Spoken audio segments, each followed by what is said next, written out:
Even though I actually well Hi,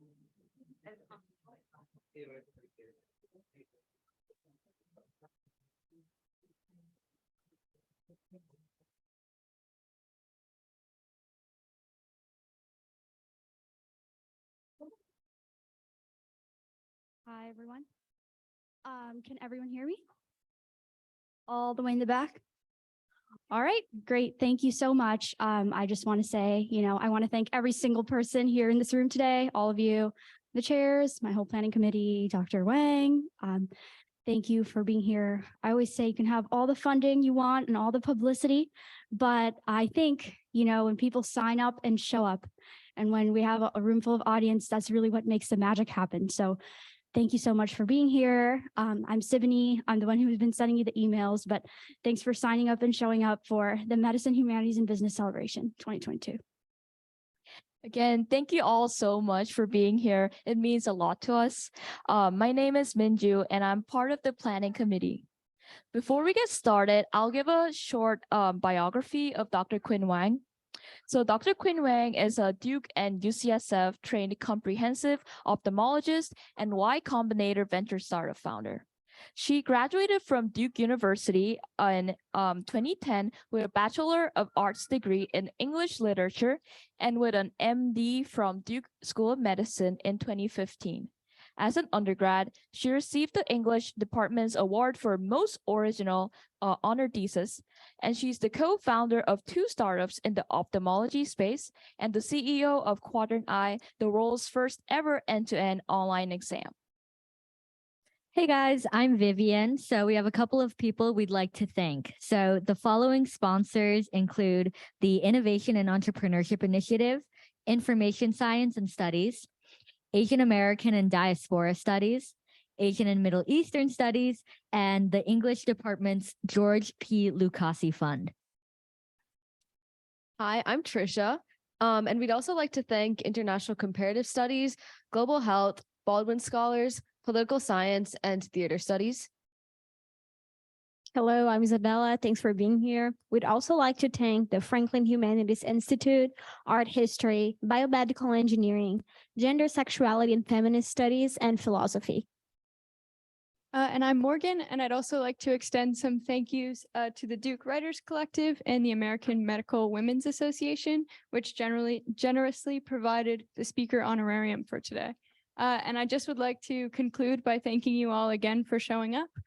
This is sort of the second iteration of an interdisciplinary medicine event. Last year, we had Grace Lee come and speak, and I was in the audience and was just overwhelmed by how powerful it is to be able to reach people through medicine and all of its intersections and the places of its overlap.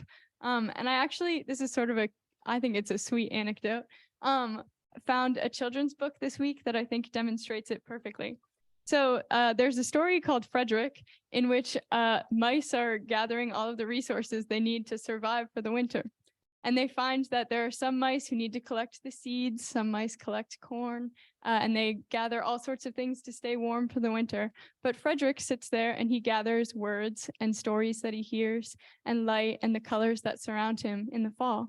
So that as they make their way through the winter, they find that they get cold and hungry and they can use that food, but after a while they need that sense of community that only Frederick can bring. And it turns out that through not only the food and the resources, but also the words and the light and the colors, they're able to survive the winter. And I think it's a beautiful story about what healthcare can really look like, that it's more than just those concrete things, but making sure that we can provide those resources in all of its different forms. And Dr. Quinn Wang does just that. So we're honored to have her here today to talk about medicine, humanities, and business. And I will turn it on over to her.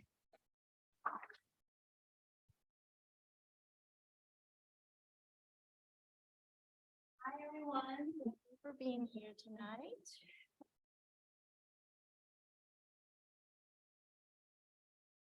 Okay.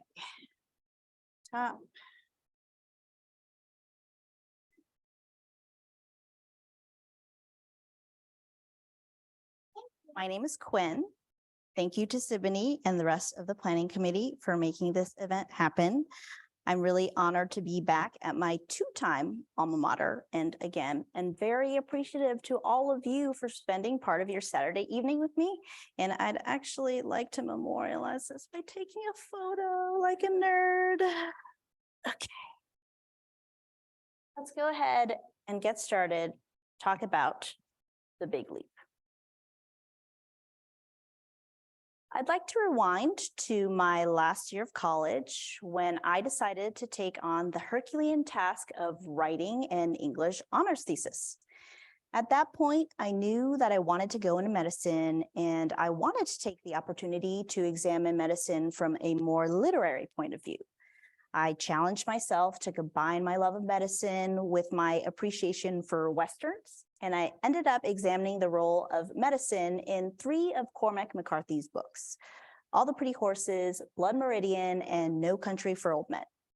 My thesis was the most complex piece of writing and research that I'd ever undertaken at that point, and I'm very happy that I did it for 3 reasons. Number 1, it showed me that I can do hard things. Number 2, it gave me the satisfaction of being able to articulate what I thought was a pretty unique point of view, which is that Cormac McCarthy uses medicine as a tool to enable violence. And number 3, it would come back to dramatically change the course of my career 10 years down the line. So fast forward to 2020, I'm in my first year of private practice ophthalmology. I am finally hitting my groove, seeing a lot of patients, doing cataract surgery, enjoying being a little boss, until COVID strikes and my clinic shuts down. Elective surgeries are deemed to be non-essential, and I'm kind of stuck between a rock and a hard place because patients keep calling. Just because clinic is closed doesn't mean people don't need eye care. So I'm fielding a laundry list of complaints and worries, and I don't know what to do really because I have no way to properly assess my patients without the equipment that I have in clinic. I couldn't believe it, but I couldn't even answer the basic question of, can this patient complaining of decreased vision see 20/20, 20/40, 2100? So I knew I had to figure out a way to take care of my patients from home. I started with the core question of, how can I reassure myself that this patient isn't going to go blind in the next few days or weeks? I broke down the information that I absolutely had to know. What's their vision, their visual acuity, optic nerve health, overall retinal health, and start to figure out if it was even possible to assess these remotely. Ultimately, I used my Photoshop skills to digitize a few rudimentary in-office procedures, the vision chart with the Big E, the Amsler grid, and the Ishihara color plates.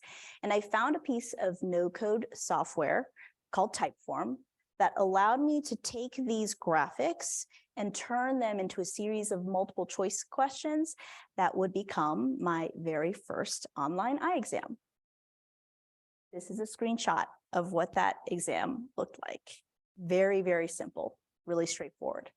And over hundreds of iterations, I was emailing this out to patients while my clinic was closed. I started seeing more and more potential in this simple online tool to screen large amounts of people for serious eye problems. When my clinic opened back up again after a few months, I took care of a grandpa who went blind during shelter in place because he was too afraid to leave home and he had no one to ask for eye care advice. And I realized very quickly after examining him that if he had had access to even this version of the exam, I would have been able to flag him, get him into clinic, COVID be damned, and save his vision. And that kind of broke my brain a little bit, because at this point, I'd seen one too many cases of preventable blindness in med school, in residency, and it was hard to believe that as an attending in San Francisco, the tech capital of the world, this was happening again.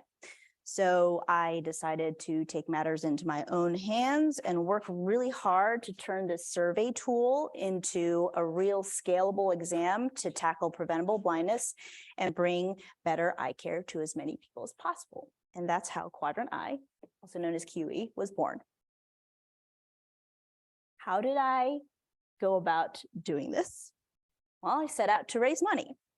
And I found out very quickly that fundraising is a grueling and soul-crushing process because the vast majority of the time, you will be told no. Sometimes this is done kindly, other times not so kindly, and you kind of just have to slog through all sorts of pain and some humiliation to get to yes. And the moment you're lucky enough to get to your first yes, it's an incredible high. My first yes was memorable for a number of reasons. I found the investor, let's call him Charlie, to be really intimidating. He had invested in about 500 startups at that point, and he had given a few podcast interviews that I listened to and was really impressed by. Before our meeting, Charlie emailed me and asked me to read my honors thesis. He'd seen it on LinkedIn and was pretty intrigued by the content. I was a little taken aback because at that point, maybe only a handful of people had written it. I was really proud of it, but it's not exactly general reading. But I had a lot on my mind, so I went ahead and sent it to him and forgot about it. During our meeting, happened at 1 a.m. because Charlie was on London time, he asked me all the typical startup investor questions. What's the size of the market for your product? Why you? Why now? I answered them, wasn't sure how things were going until the very end of the meeting when Charlie told me that my honors thesis, in addition to my pitch and my hacked together eye exam, played a big factor in his decision to invest in me. It was really hard to believe. Charlie told me he was really impressed by the writing and the execution that went into the thesis, and he could tell from my writing that I'm a creative thinker and problem solver. So I'm often asked how my English major impacted my career, and this is the most concrete example. My honors thesis, this piece of writing that I worked on 10 years ago, came back and helped me land my first professional angel investment and gave me the jet fuel I needed to launch into startup world. Again, I learned from my honors thesis to not be afraid to do hard things, and it can be very lucrative to put your ideas down on paper. Since graduating, I've used all the skills I've learned as an English major, the ability to pay attention to details, to read widely, and to communicate clearly in a variety of contexts. I can't tell you how many times when I was knee deep in a personal statement or a giant discharge summary, an investor memo, blog posts, that I thought to myself, thank you for investing in your writing ability as an undergrad. And this writing ability has carried me through both medicine and business, and I definitely wouldn't be where I am today without it. Now that you have a bit of background, I'd like to talk a bit about the big leap and share a little bit about what it's like to start and run a startup. At the tail end of 2020, I had some angel funding. I paired up with my co-founder, Christine. She's also an Asian American woman. She's a software engineer. And we thought, we are taking the big leap, and all we have to do is work hard and everything's going to fall into place. Easy peasy. We're going to shake up the eye care world just because we want to. And we were wrong. I have to say that starting a company is like jumping out of a plane without a parachute. And in order to survive, you've got to figure out how to assemble a parachute in free fall from whatever you can grab around you. There's a lot to learn in a short amount of time, and you don't know what you don't know until it is time to know it. For example, I didn't know how to incorporate a company. I didn't know how to hire anyone. I didn't know how to make a pitch deck. And I sure didn't know that a lawyer could charge you $90 for one email, just like one line. If you've seen the show Silicon Valley, it's actually not too far off base. I'm not sure I could watch the show now because it's too triggering. And there are really, honestly, a ton of what the fuck moments where you think, can this be real life? I've had people leak my deck to competitors. I've had investors pull out of their commitments. I've had competitors pretending to be customers. And I've also had other eye care providers question my integrity as a physician because I'm trying to do something that's a little bit unorthodox, bring some of eye care out of the clinic and online. If I had to choose one word to describe startups, I would pick chaos. On any given day, you're running around putting out some of the fires that I mentioned, and there's always the looming question of whether you're working hard enough, smart enough, fast enough.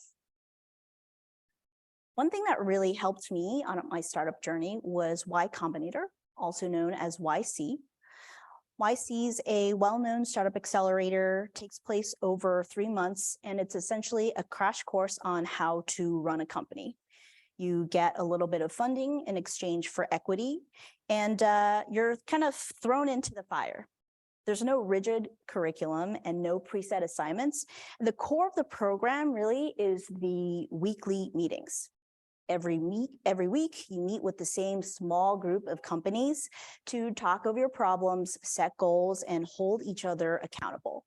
You get advice from your group partners, or 2 to 3 seasoned entrepreneurs with incredible track records. And you kind of just try your best to keep up with everyone else in your batch as you all sprint toward your goals. There are cool events like talks from founders of top YC companies like Dropbox and Stripe, but most of the time, everyone is heads down building.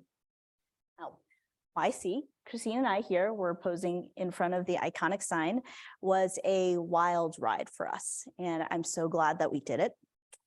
Christine rebuilt the Typeform survey that I showed you into a web app in a few weeks, and I personally renewed about 100 contact lens and glasses prescription. The exam kept breaking, but we kept going. Christine and I, we worked off cardboard boxes. She just moved into a new apartment, and we survived off Asian snacks and takeout. We tried all sorts of things to bring in customers. We learned about landing pages, Google Ads. I went on Reddit for the first time to try to infiltrate and drum up some interest. Didn't work. I found a random online glasses company to partner up with, and during our partnership, they went out of business. So we really pushed ourselves out of our comfort zone and learned a lot about building products and being scrappy. I'd like to share some of the lessons from YC with you here. I'd say the most important one is this idea of the MVP, the minimum viable product, which is the version of your product that is the absolute bare bones that won't break every second. Like I mentioned, Christine built our exam in a few weeks, and looking back, I'm honestly embarrassed about how bad it looked and how poorly it worked, but it did work well enough for us to validate this notion that customers really wanted to be able to renew their prescriptions online. So if there were complaints, I got on the phone with people to learn what they didn't like about the experience, and we used the feedback to make the exam better. Talking to users allowed us to rapidly iterate, and I think one of the biggest mistakes you can make as a startup founder is to toil away at your product in a silo for maybe even years, only to realize once you're ready to release it that no one wants or needs it. Okay. But here, I do want to make a distinction between people not wanting or needing your product versus not understanding it. If people, whether they be would-be customers or investors, are not biting, it could be that you're not doing the best job at educating them, at showing off the product, or maybe the product just needs to be tweaked a little bit. That's another benefit of talking to users and iterating quickly. You get feedback, build the features that people want, and get better at telling the story as you're explaining the product. The last thing I'll mention about YC lessons is, I really take this to heart, community matters. One of the biggest benefits of YC is the alumni network. Once you're part of YC, you can easily get in touch with other YC founders who understand the struggle of startups. who've seen every flavor of problem and are more than willing to help you problem solve. Being a founder can be really, really lonely. And so having a group of people who understand what you're going through is really powerful and can make a big difference.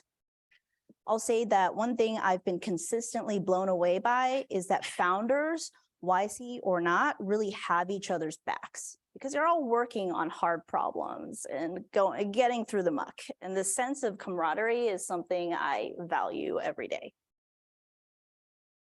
The last thing I'll mention about YC is Demo Day, which is the crown jewel of the program. On Demo Day, each company has 1 minute and 1 slide to pitch in front of thousands of world-class investors.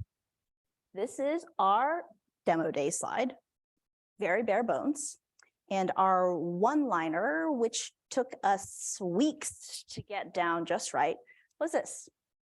We are Quadrant Eye, and we are building an online eye exam to renew glasses and contact lens prescriptions from home. With this slide, I booked 85 investor meetings and over the course of 2.5 weeks, raised over $2 million in venture funding from top funds like Kozla Ventures and Precursor. Also on our cap table, which is essentially a list of investors, is the creator of Google Image Search and the founder of apartmentlist.com. We call that a party round, all the people involved. After we raised funding, Christine and I were really excited. We felt super good. And then we immediately got scared because we thought, oh my gosh, here were 20 plus entities and people who really believe in this idea, and we've got to show them some results. So we went to work. Christine and I decided that we would build a remote team. And this is us with our first engineer, Akagi. The benefits of having a remote team is that you have access to a much bigger pool of talent, and you can literally work from anywhere. You can see here that I'm in a lab supply closet of my boyfriend's startup, actually. I've also worked out of a giant warehouse before. Most of the time, I'm at a WeWork or working from home. I definitely wouldn't be where I am today without my team, and I just wanted to highlight them here.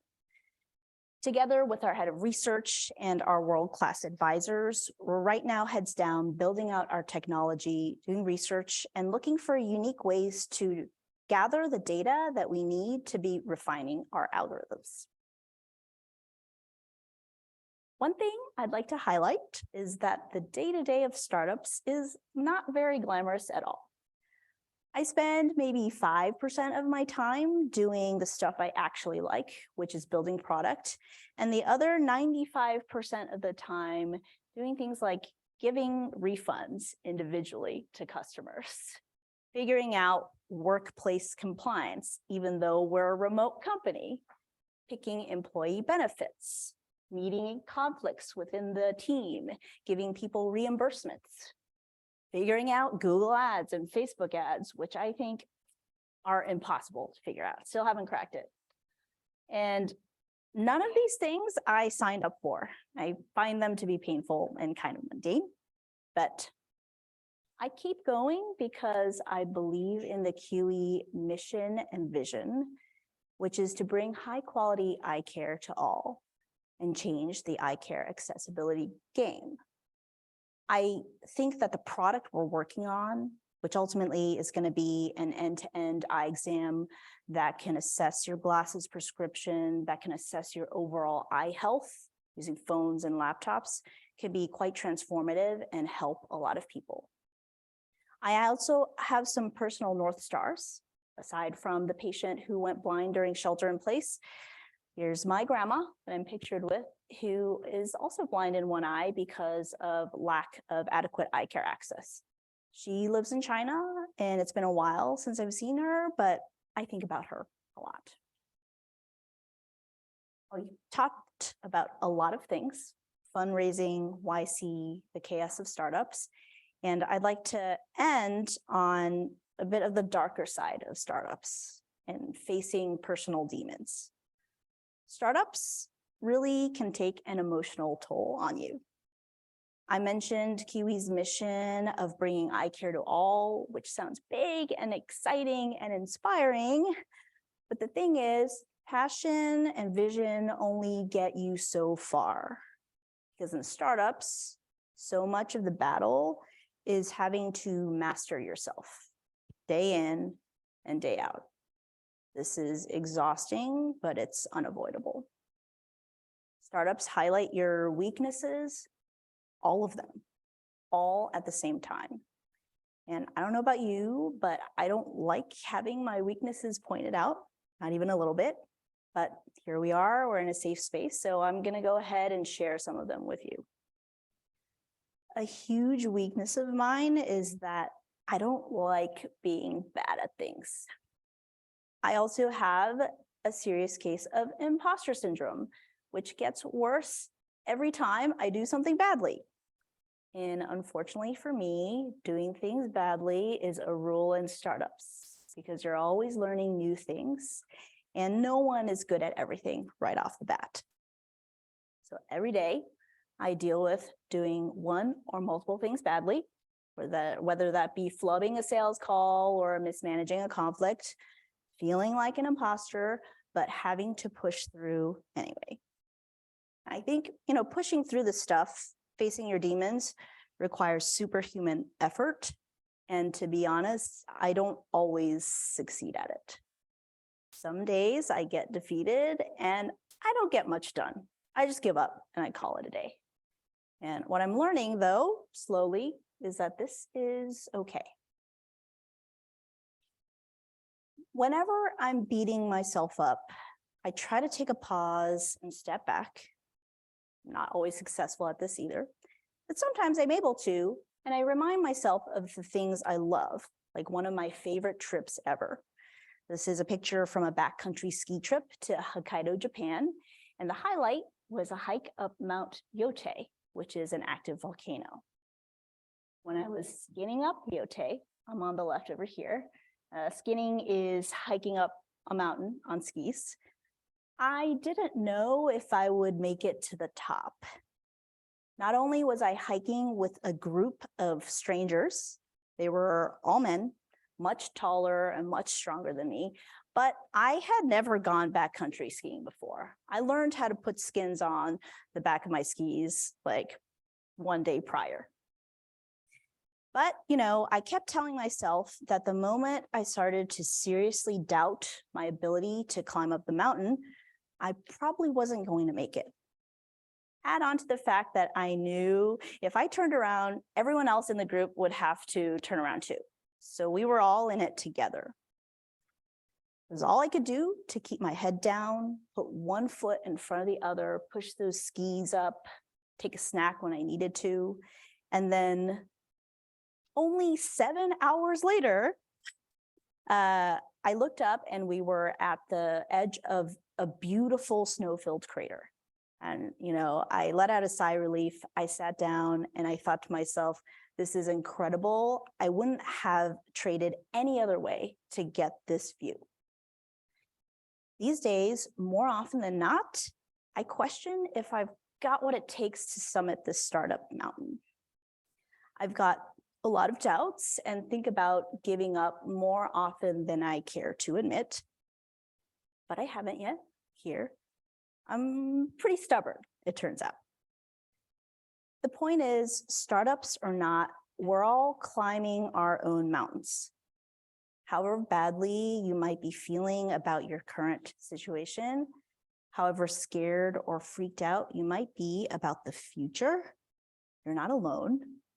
Half the time I'm freaked out too, and I don't quite know what the right thing to do next is. And, people several steps ahead of me in the startup game have told me that they feel the same. So ultimately, we're all just figuring it out. As long as you keep showing up, as long as you keep trying, as long as you go step by step, there's going to be some sort of awesome view right around the corner for you. Just don't forget to be kind to yourself and to those around you on the way up.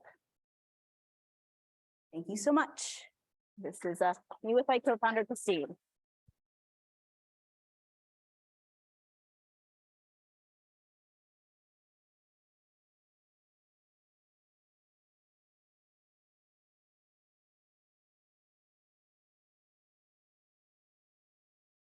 All right, thank you so much, Dr. Wang. Let's have one more round of applause for sharing your story.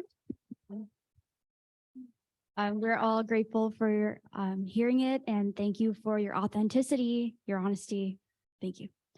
Now Trisha and I will be moving into the question and answer portion of the event. And so we're going to start off asking some of the most popular questions from the audience. So when you guys signed up for this event, we had like some common themes. So we're going to highlight the questions in those themes and touch on everything from, being women in entrepreneurship to navigating humanities and healthcare to being Asian American. So we want to touch on everything related to that because we had a lot of questions related to that. And then we will open it up to the audience to ask us specific questions. So, all right.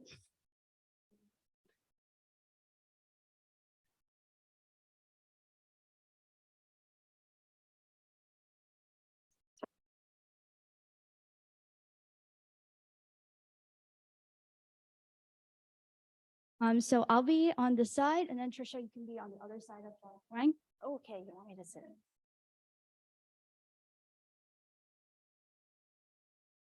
Okay, so our first question is, at the beginning of your transition, what kept you motivated to make time for your business endeavor while managing your medical career? Oh, I think I was mostly very angry and shocked that people in San Francisco, like I mentioned, the tech capital of the world, were going blind just because there weren't simple tools out there to assess basic eye vitals like visual acuity. Like that should be something that was developed many, many years ago. And like I mentioned, I ran into problems like this so many times when I was a sleep deprived resident. And I knew that if I didn't do something about it, maybe ultimately someone else would, but I wanted a bit of a say in the conversation and have some control over the timeline because, man, we were in a global pandemic and I thought, if not now, when? Great. Thank you. Shifting gears a little bit, I know you talked at the beginning about the influence of your English majors. So a lot of us are undergrads in the crowd. So at Duke, like when you were an undergrad, what activities helped you combine your interests in sort of healthcare and English? And do you have any advice for pre-med humanities majors who are trying to connect their career with healthcare?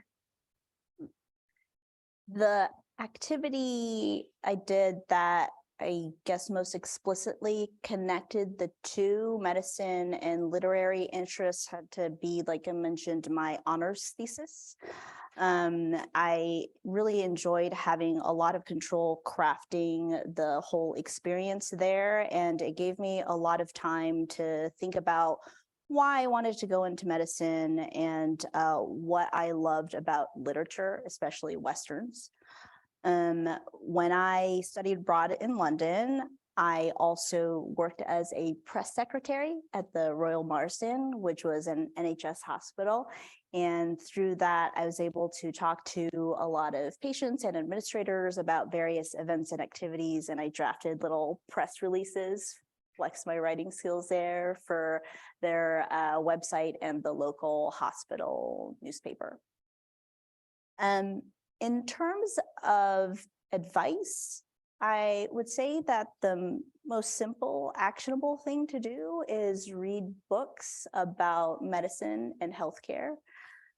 We are fortunate enough to have a lot of beautifully written books by physicians that really highlight what it's like to go through medicine in a very humane, relatable way. One of my most favorite books in this genre is When Breath Becomes Air. And I think another really good one is Being Mortal. Reading books like this can help you develop a lot of empathy for patients and also understand some of the structural problems within the healthcare system. In addition to reading books involving medicine and healthcare, I think it's also really important to just read about the things you love and enjoy, because this will help you expand your perception of the world, develop a little bit of depth, and be more effective in whatever role you may choose in healthcare, if that's the direction you go in. A physician, nurse practitioner, physician assistant, maybe even a hospital administrator. So that's what I would say. And finally, writing can be really powerful. Like writing about whatever experiences you have, whether it be an uncomfortable interaction with a patient, an ethical dilemma you have, because you never know when these pieces of writing can be cobbled together into a column or a blog post or a letter to the editor, or maybe even a book chapter, you know? And gosh, if you wanted to do something out of the box, like apply for an MFA as someone on the medical track, you already have a portfolio at your disposal. Okay, that's super informative. Thank you. Our next question is a little more personal. How do you think your identity as an Asian American woman has kind of influenced your startup journey and where you are today? As an Asian American woman, I was raised to always follow the rules and never toot my own horn. In startups, you have to be pretty comfortable bending the rules sometimes. Never do anything illegal, of course. And you also have to be able to, at the drop of a hat, really talk up your company, your idea, and sometimes yourself, because no one's going to advocate for your vision as strongly as you. No one knows the idea as well as you do. And having the way I was raised be at odds with the expectation of startup world really added a layer of difficulty for me. So I had a hard time dealing with my internal stuff.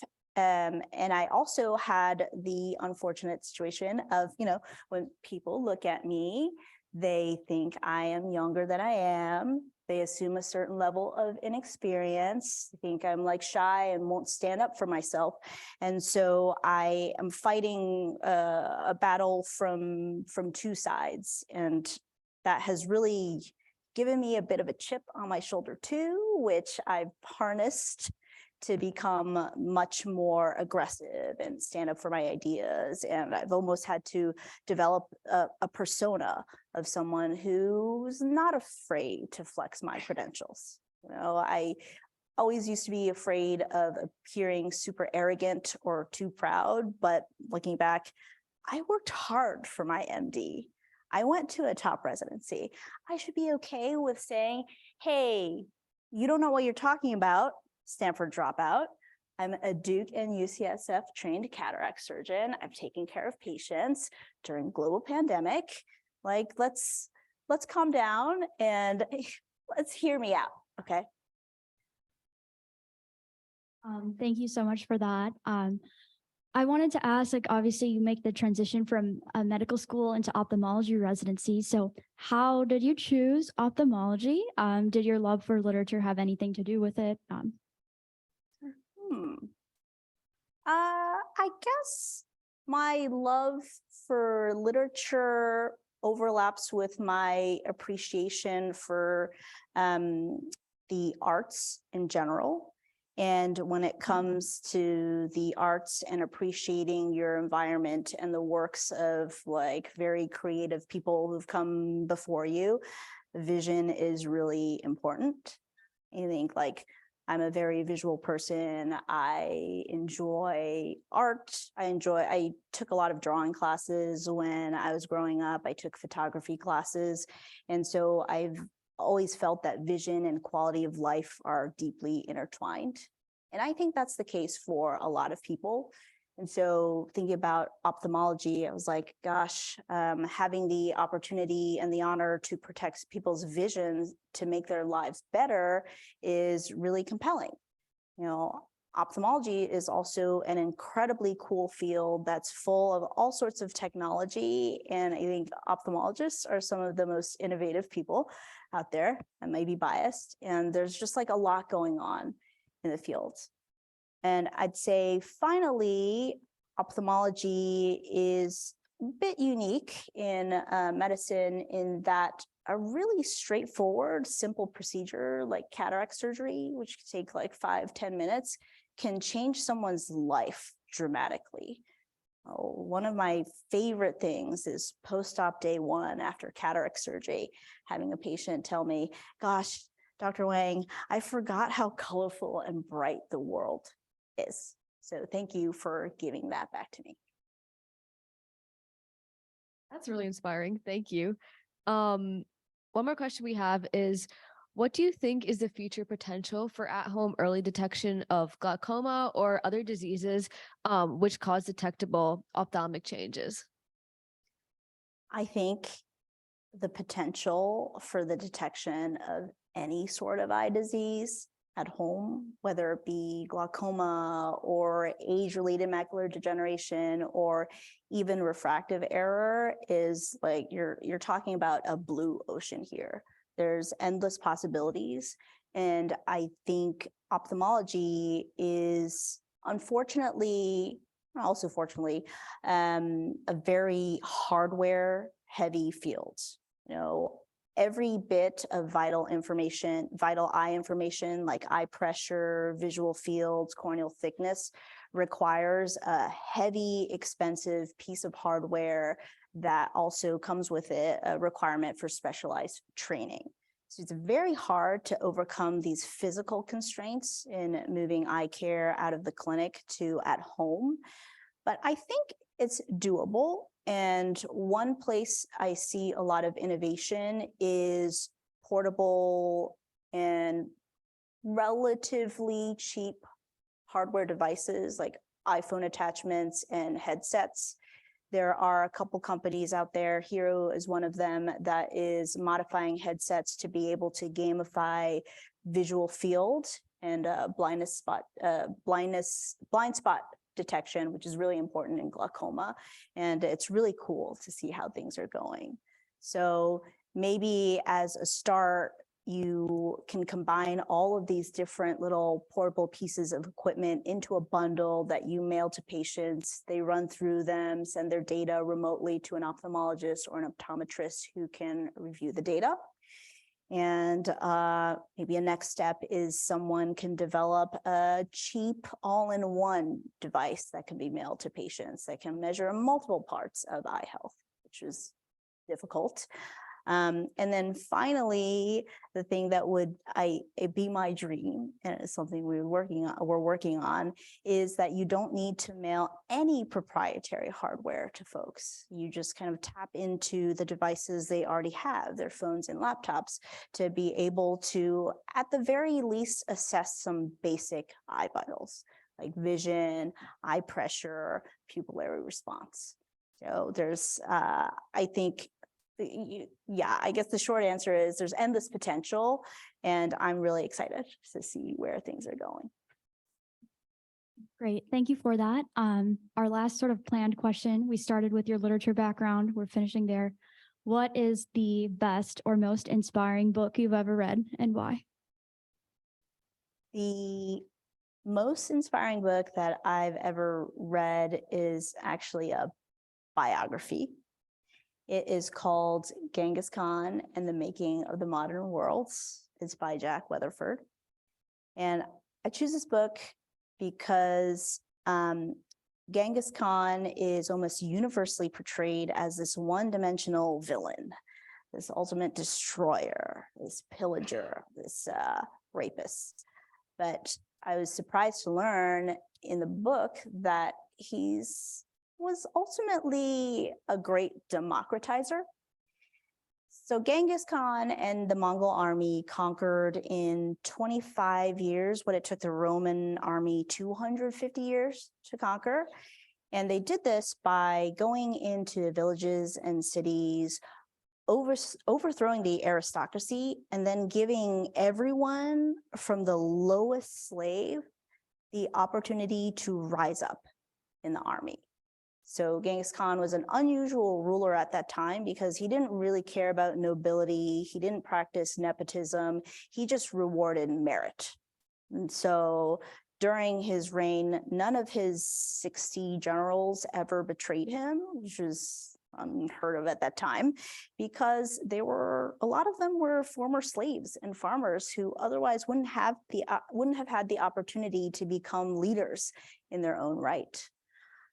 Genghis Khan is also a person who believed in religious freedom, also unusual for the time. And he thought that everyone was equal under the great blue sky and they should be able to worship whatever God that they wished, and actually actively encouraged dialogue between different religious groups. He was also a great innovator.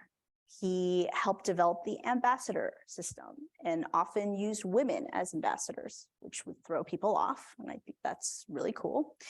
And he also helped develop the paper currency system because he didn't think it made sense to be carrying around all these sacks of heavy coins. So I think the book is a really inspirational look at a leader who at one point was enslaved, at one point had his wife kidnapped, but he went and found her a few years later. Despite his struggles and his hardships, yes, committed atrocities, but I think like violence was the language of the time, but he remained true to his values and saw the potential in people and like acted as equally as possible and believed strongly in justice and innovation. And I like that really resonates with me as a leader. And I also get a kick out of it when people are surprised that one of my idols is Genghis Khan. All right. Thank you so much, Dr. Wang, for answering all those questions. And we're now going to turn it over to audience question and answer. So anything that you guys want to know from today's presentation, anything you've read online, anything you heard in the Q&A, we're ready to turn it over to you. So anyone have questions? All right, so Trisha and I are gonna be walking around with the microphones. It might take us a while to get to you, but we want to try and we have time set up to do this for half hour. So we're gonna do. Should I stand up or no? Yeah. Sure.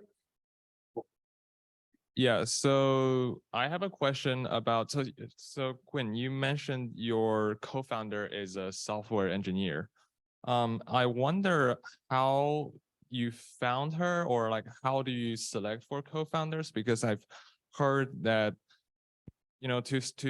for two persons to work together well, you have to not be too close to each other and not too far away from each other. Like there's like some kind of 10-person rule where you have 10 common connections, but I don't know if that's true. I wonder what it's like from your point of view. How did you, because you were a doctor and she was a software engineer. How did you all find each other? How did you evaluate her from your perspective and found her to be a good co-founder? Okay. So I benefited very much from being in San Francisco. When I was in the last months of residency, I joined a local entrepreneurial community called South Park Commons, and Christine was a member there.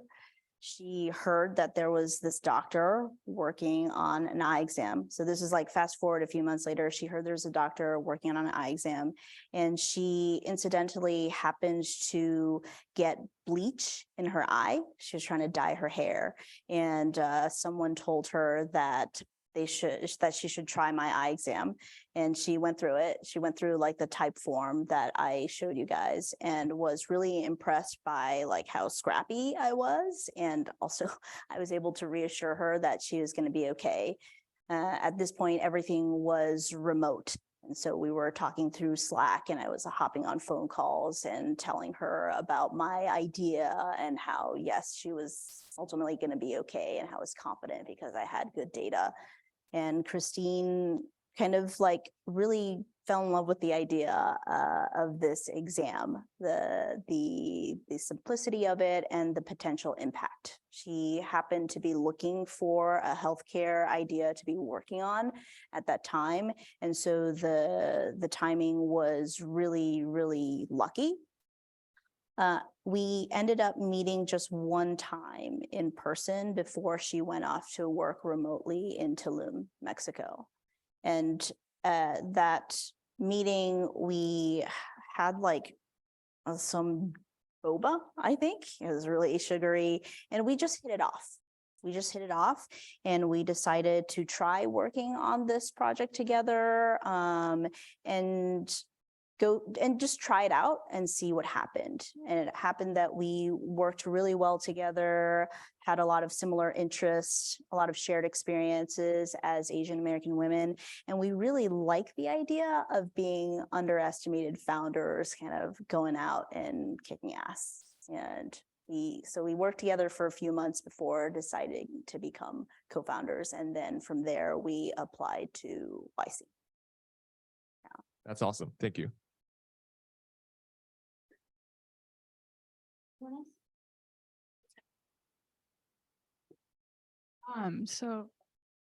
So your comment earlier about how like other physicians like questioned your integrity because you're entering the startup space or doing something like unconventional kind of made me think about how like the two worlds that you straddle are in fact very culturally different. Like Silicon Valley in the startup space is constantly like innovating and moving, and it's just like normal to like push the status quo and do things differently. But I feel like traditional medicine and like hospital settings and just like the way physicians are trained, a lot of that is steeped in like years and years of this is how it's always been done, so this is how we're going to continue to do it. So I was wondering, like, now that you are kind of doing your own thing, like with medicine, but in the startup space, like are there kind of insights that you've gleaned for differences that you see between these two worlds and ways in which like medicine can kind of do better? Okay. I think there is a lot of distrust between the two worlds because of a lot of misunderstanding. From the medicine point of view, the move fast and break things culture in tech is very dangerous and very naive. And you hear a lot of stories about, you know, startups that come up with an awesome solution in a vacuum and try to cram it down physicians' throats, and it doesn't really work out. And the more that the worlds don't talk to each other, the more likely there's going to be conflict between the two and lack of serious consideration, for example, from the medicine side of a technology that a startup may have come up with. And from the startup side, there is a lot of kind of like looking down your nose at medical practitioners, physicians in particular, for moving too slow and being too by the book and thinking that, hey, I know better. You guys have all of these problems. Why aren't you working on them? We'll just figure it out for you. And what I think is really important for overcoming this is having more physicians get involved early on in startups and helping to direct the product and the features and giving their feedback, and understanding also that for a lot of these startups, the founders may be young, maybe inexperienced, but what they're ultimately trying to do is solve problems and make the world better. So if we just like talk to each other a little bit more, I think we can go a long way in solving problems together. Anyone else have questions? Right there.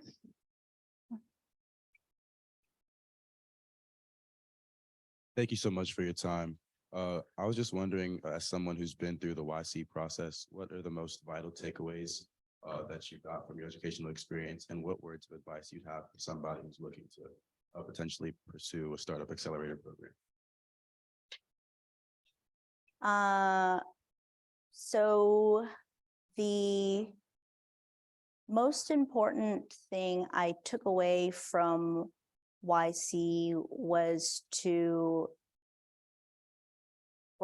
I guess, if you're not embarrassed by the first version of the product that you put out there, then you're too late to the game. And so figuring out a problem you want to solve, coming out with a solution, and like I mentioned in my talk, iterating quickly and talking to users and getting feedback. It's all about speed and breaking out of your comfort zone. In terms of getting into YC, the application process is pretty straightforward. They open it up twice a year. The accelerator is held once in the summer, once in the winter. The application is a really great exercise for you to help flesh out the solution you're trying to build, because you have to answer questions about what is the problem you're trying to solve, why are you uniquely qualified to solve this problem, what's your progress been so far. And if you make it past the application stage, you've got like a 10-minute interview where you can impress the group partners. And what I found really helpful from being an English major is that I could distill the ideas into really concise, into as few words as possible. And so I could communicate what I thought were the problems in eye care and how the solution was really elegant, and cram it all into 10 minutes.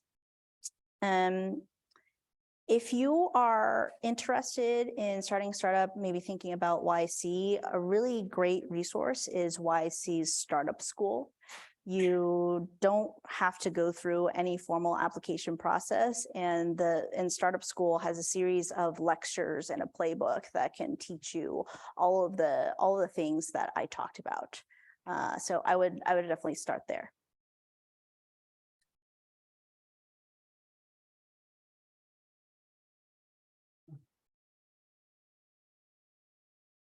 Well, Quinn, welcome back to Duke. It must be great to come here and give a lecture to a place where you went to school. I went to Duke undergrad med school too, a long time ago. I missed the first part of your lecture because I got lost, so I apologize. But I have a 3-part question for you. Okay. George asked me to make the questions tough. First one is, would you do the same pathway or take the same pathway you did to become CEO of a company? In terms of, did you see yourself doing this? And as we talked about the cultural ways of going through traditional medicine, would you recommend students to take the pre-med route, be CMO or go a different, or CEO and go a different route? Secondly, I worked for a company that did a similar thing, but it didn't succeed long-term. What are ways to ensure that Quadrant Eye is going to be successful in this arena? Because it ended up being a very difficult thing to do remote eye exams. So they moved to a different platform that ended up being more profitable. Number 3, we do the eye care screenings for the basketball team, for example. And so we've found surprising things in the basketball players in terms of eye conditions that they never knew they had. Do you think this is something that will help promote eye conditions, eye diseases, and make people aware of the importance of vision? Because usually they don't appreciate it until they lose it. I'm going to try to remember the 3 parts of the question. The first part I think you asked was if I would take this path again and if I would recommend it. I think that probably one of the most valuable things you can do is use your unique skills and background to create something that can help at least one other person. And so, like, for me personally, this process of creation and all the pain that goes into it, of pushing an idea through, is absolutely worth it. I talked a lot through my slides that it's hard, and sometimes I think about giving up, but then I look back and I realize that I probably would have felt too constrained by continuing along the traditional path of like not doing anything else. So I say that if you really want to challenge yourself, if you want to learn, if you want to stare yourself in the face and grapple with your demons in the name of building something great, it's something I would recommend trying. And there are a lot of ways to it. It's ultimately, again, the potential of creating a piece of technology that can scale up and touch thousands of people at any given time, rather than seeing a patient one-to-one, is worth it to me. And then the second part of the question, I actually don't remember. Yeah, so sustaining success in this arena, it's obviously a new area in terms of bringing eye exams, to the home. Is that something, how do you sustain success in this area? Now you've built a successful startup, but in terms of keeping that momentum going, is that something that, are there any pearls that you can share in terms of making sure that continues, in terms of this is a new way of bringing eye care to the general population? How do you continue that success or that momentum? I wish that I knew the answer to that. I would love for someone to tell me, because there are so many unknowns, including like technological constraints and perceptions from consumers as well as providers about like the reliability of this exam, for instance. That I think for us, being able to collect objective evidence about this tool working, going to clinics, partnering up with different organizations to try the test, get testimonials, maybe write a white paper would be the next direction, will be the direction that we go in. But in terms, if that doesn't work, I'm really not sure. And I kind of, I'll cross that bridge when I come to it. That's part of the game. And number three, in terms of having a simple screening tool like this and its value in promoting education about eye health, I think it's incredibly powerful, because most people who need an eye exam don't get one, and because they're not aware that eye problems can happen. If you can see decently well and you're proceeding unfettered in your life, why go get an eye exam? And the process of finding an eye doctor, getting actually examined, is quite cumbersome. And so if we made it easier for people to pull up something on their phone and laptop to get examined, and then go, oh my gosh, well, I actually have an abnormal eye exam, maybe I need glasses, let me go see the eye doctor. So I think that the ease of use and the scalability of this will definitely help promote knowledge about eye health and get more people in to see the eye doctor.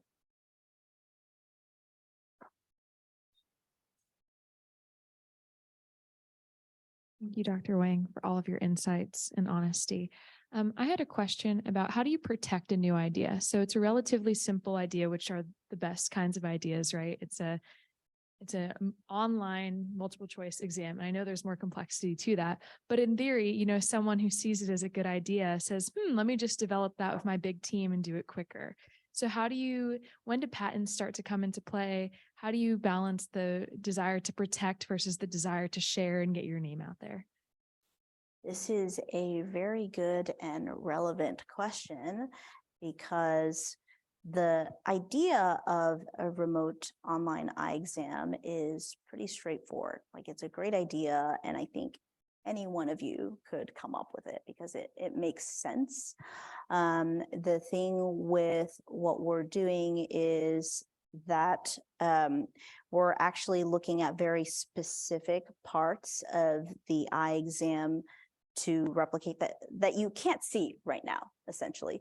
What we have out there is a feeler of sorts for the appetite people to get remote eye exams. And I'm being a little bit cagey now because it does come down to patent protection. Like, once you talk too much in detail about an idea, it becomes hard to patent it. So on its surface, this is a pretty simple idea, but there are things that we're working on which I think are pretty groundbreaking. And so getting your idea patented as soon as possible, and especially in the healthcare biotech space, can be quite valuable, a competitive advantage, and it's something that investors look for. And one thing you can think about is when you have an idea, potentially filing a provisional patent. So provisional patent doesn't actually require that you have developed anything. You can apply for one with an idea as long as you explain it in a way that someone with a basic knowledge of the space could potentially build some version of it. But yes, to answer your question, it's quite important, and it is a strategic game for how much you let people see of your idea. But it's true. Someone can come out. There are other companies making online eye exams, and some of them have come after us. So that's an ongoing thing, and I'll circle back to you in terms of how that turns out.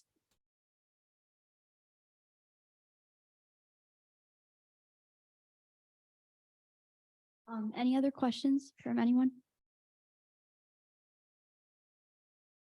Hi, Dr. Wang. Thank you so much for your time. You have a really unique perspective, and it was really nice to be able to hear that. So you've talked a lot about your background in medicine and literature and bringing that to business. And I'm actually a medical student, so I'm going to ask a more clinical question. So given your business experience, how are you bringing that back to medicine with identifying market needs and patient needs in the community? How has that changed your approach as a clinician when you are in clinic or in surgery? You're just kind of dealing with patients on a regular basis. Okay.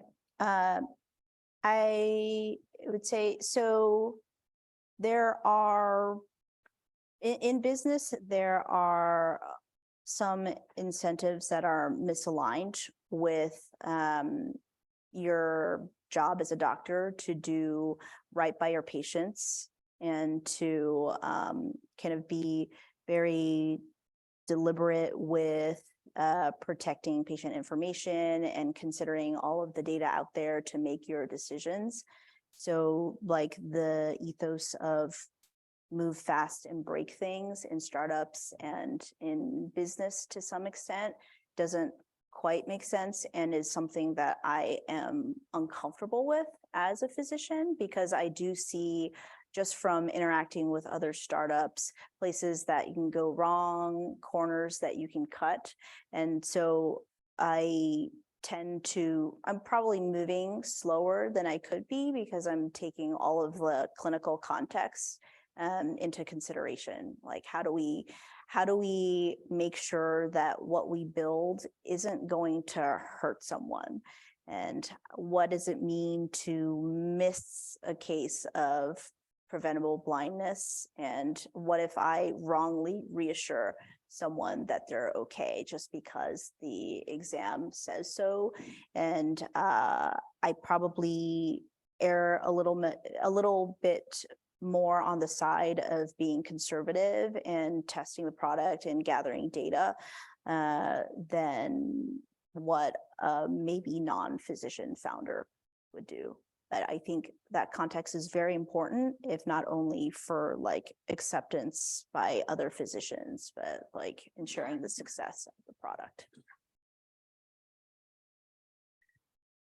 All right. Any other questions? We have time for one more.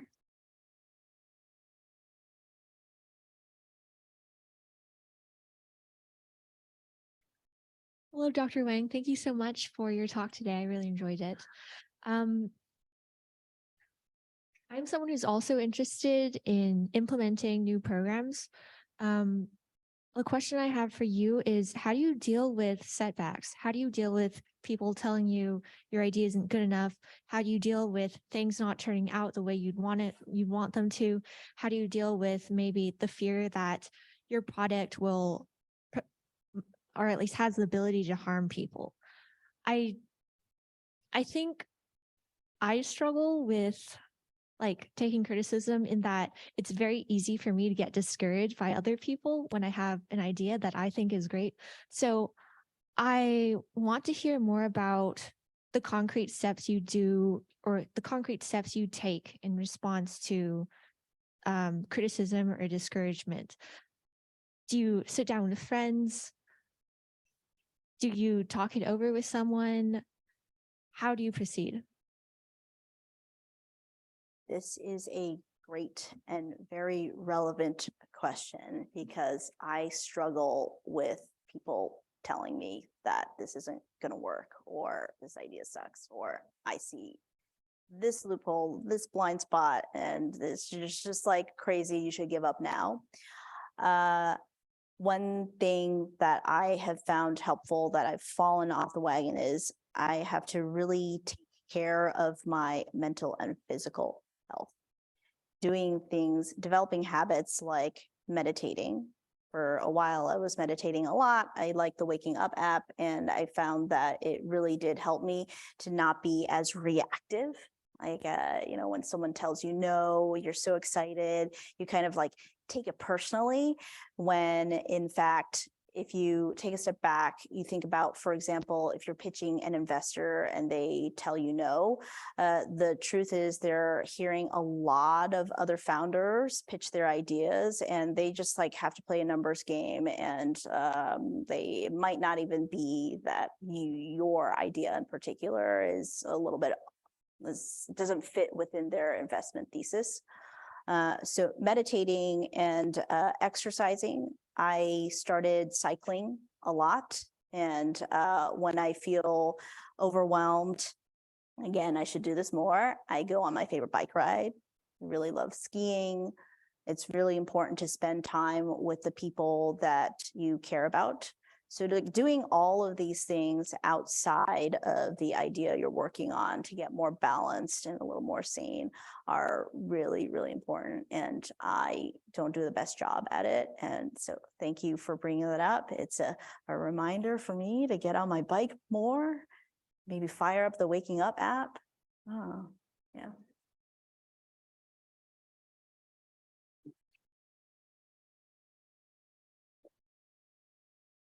Okay, thank you so much. And with that, we come to the end of our event. I think, first of all, we just want to thank Dr. Quinn Wang for being here. I know I speak for everyone in this room when I say that you've been truly an inspiration to hear from. I think your journey itself has had a lot of ups and downs, as you've talked about, but it's really, really awesome to see how you've navigated everything and kind of built your way up in the startup space. So thank you so much for taking the time to be here. We really appreciate it. Can we have one final round of applause for Dr. Quinn Wang? Thank you. And really, thank you all for being here tonight. It means a lot to me, and it's very inspiring to me that there are a lot of you who are interested in maybe doing your own thing, interested in humanities, medicine, business. Keep going. All right. You never know when you try something new where it's gonna lead. Never know what you're going to like. You never know what you're going to be good at. You never know what people you'll meet. And so like the more you try new things, the more possibilities are on the horizon. So again, thank you. Yeah, and then just thank you. I wanted to give a final thank you to everyone in this room, planning committee, audience, Dr. Wang. I think that the planning committee and Dr. Wang really brought this event to life, but also your questions made us think deeply about the work she does and why she matters, and why all of this can be relevant to our own journeys. So thank you. And then just a couple housekeeping announcements. We will have the free boba and guasaka that was promised when I advertised this event outside, but please just refrain from bringing food into the auditorium so that we can respect the class that's going to be here on Monday after our event. And then the second thing is that I did not know about this, but there's another event going on kind of in the second half of the building. So if you can just congregate in the space right where you signed in, that would be great, just so we don't interfere with the other event. But yeah, thank you, everyone. I'm so grateful for all of you. Yeah. Thank you.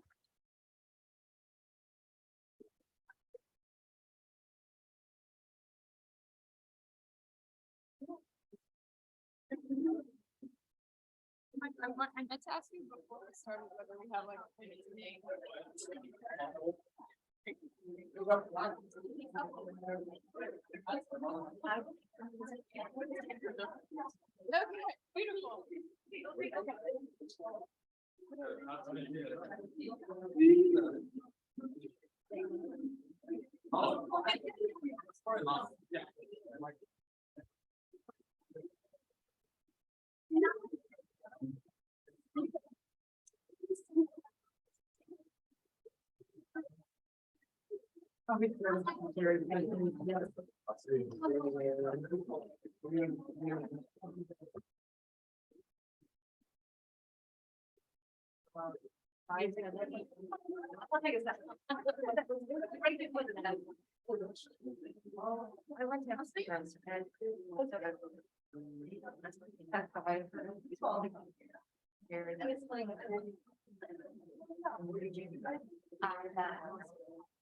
Yeah, yeah.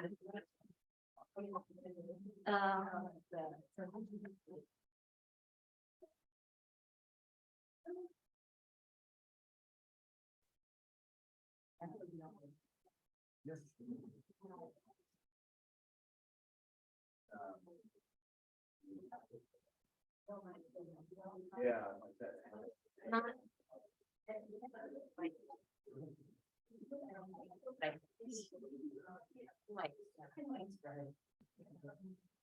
They're prepared. So when you get together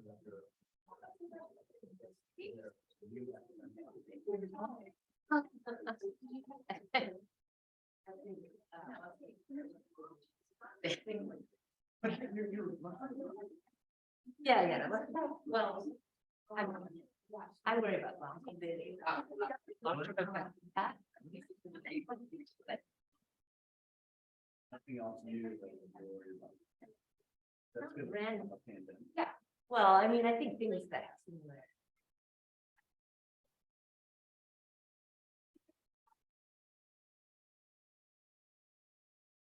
I'm kind of lost. But it's a mishap. Yeah. Because I'm an engineer and we only have two tunnels. So we didn't have any of the buildings. So when I come here, I'm for some.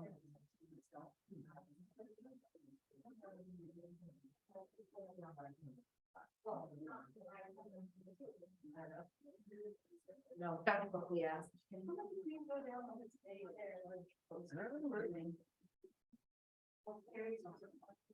Yeah.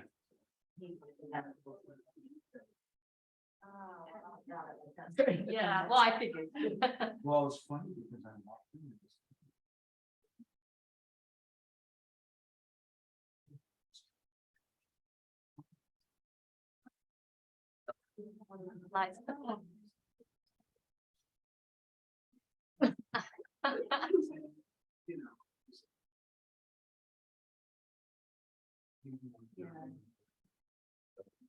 He actually lives in the I had no idea.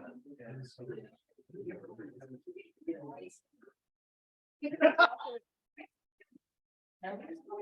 I was like, what are you doing here?